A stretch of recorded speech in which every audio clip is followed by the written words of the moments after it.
All right, welcome back for another Las Vegas room tour. I'm here at the Downtown Grand. Let's start over here with the bathroom. First thing I noticed, it is kind of dark in here, but it's pretty decent. It's clean, nice big mirror.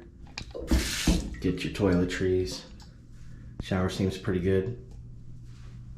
More toiletries. Onto the room. It's also dark in here. That's the other thing I noticed. You got a couple lamps, but there's no like main big lights in here. But here's the beds, 2 queens. Pretty nice paint scheme.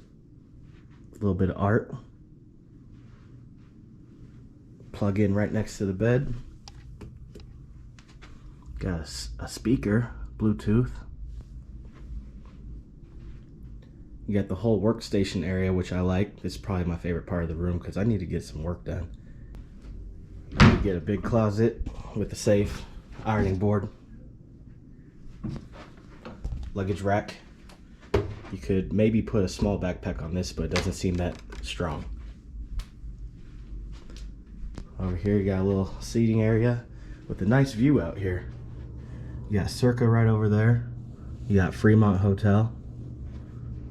And then the highway. It is, you can slightly hear it, but it's not too bad.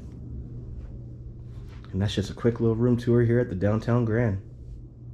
The good part, price, location. Bad, it's kind of dark, but that's not that bad.